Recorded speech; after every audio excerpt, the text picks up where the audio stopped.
Hey, it's me, Bad Bee, I'm back. So I just got back yesterday from Doha and I thought I would go through my Doha vlog. I'm just going to look at all the videos and stuff in my phone because my memory is so bad with the chemo brain.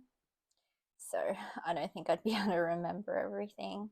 He took me to the Mashrib downtown, which was really cool.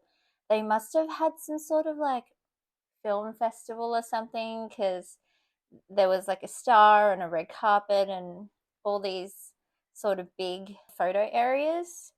And they even had, I think, an outdoor cinema thing going.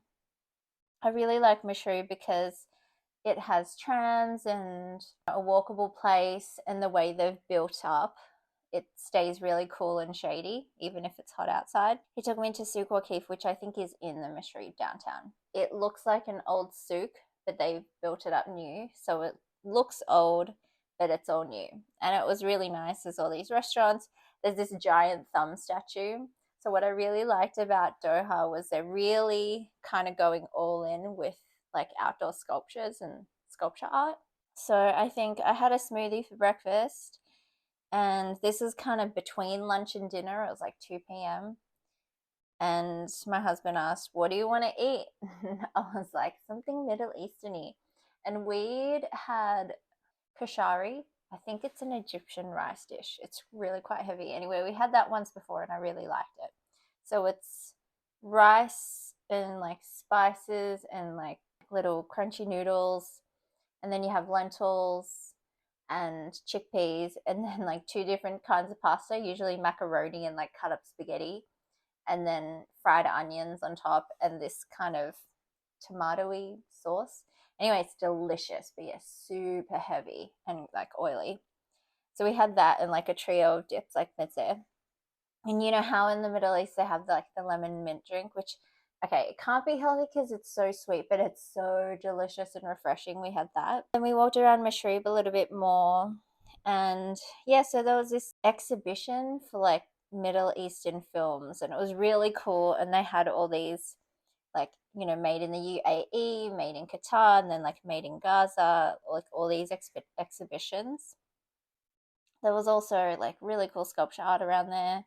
And then when we came back from there, we just sort of sat in the piazza where they were having this film festival thing. And my husband got me this like nice tea from a place called Santa Nata. I'm not sure if it's a chain or if it's, I assume it's in other countries. But there were these like Portuguese egg tarts, which I'm addicted to. I remember I had them in Hong Kong, yeah, in Osaka. I had so many. Anyway, they were delicious. They were so good. We went out to dinner at a place called Spice Market. It was really nice. Well, you know, to be honest, I think it wasn't the greatest for the price. And it was like Asian fusion. I'm not a fan of fusion. It's just like, just do it properly.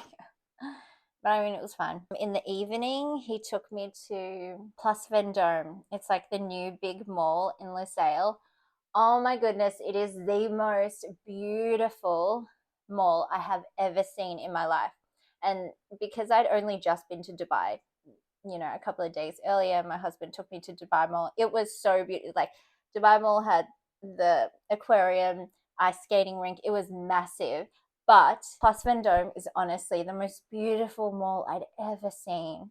Like there was one area that had Prada, Louis Vuitton, Cartier, and then I can't remember. It was so beautiful. So beautiful. And on the plus side, unlike Dubai, I wasn't just packed with people. There were so few people around. It was so beautiful. And what I love about the Middle East is you see women in like abayas, and they always have beautiful shoes, beautiful bags. So it's just great to see the fashion. So we had dinner at Plus Vendome. We went to Italy. So we've been to the Italy in Sydney and Tokyo. The Tokyo one was honestly the best, and they had this margarita pizza. So I had a giant piece of burrata, and I was like, oh, I want to get that again. They didn't have it. It was just a regular kind of mozzarella. It was a bit too salty. I wasn't the hugest fan. Then the next day, my husband took me to the Pearl, which is like a kind of new built up area that's meant to look like Little Italy or Little France, and they've got Piazza dell'Alhambra. And we went to the Batil Cafe, which I was expecting more dates. And apparently my husband's like, yeah, they were inside. But I hadn't eaten breakfast or lunch, and I have to take my examen at 11, so I was like, I have to eat a full meal. And I had this falafel wrap, which was kind of meh, to be honest. And then we walked around the Pearl a little bit. It's so beautiful. And they had all these flags everywhere for Asia Cup. Then on the way back, my husband took me to Galerie Lafayette, which seen driving past, and it is so pretty.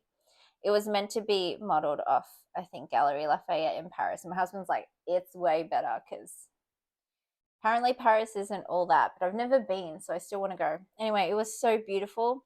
I love malls, so the Middle East is great for me. And they had these kind of old-timey buildings. We ate at this Italian place, which was meh. I can't even remember what it was called. The next day, it was our 1 year wedding anniversary. So it was really nice. We got to spend it together because it's really hard being long distance. For lunch, like an early lunch, we went to Zuma. I'm going to do a separate post on this because it was nice. But when you know what Japanese food is like, it was only okay.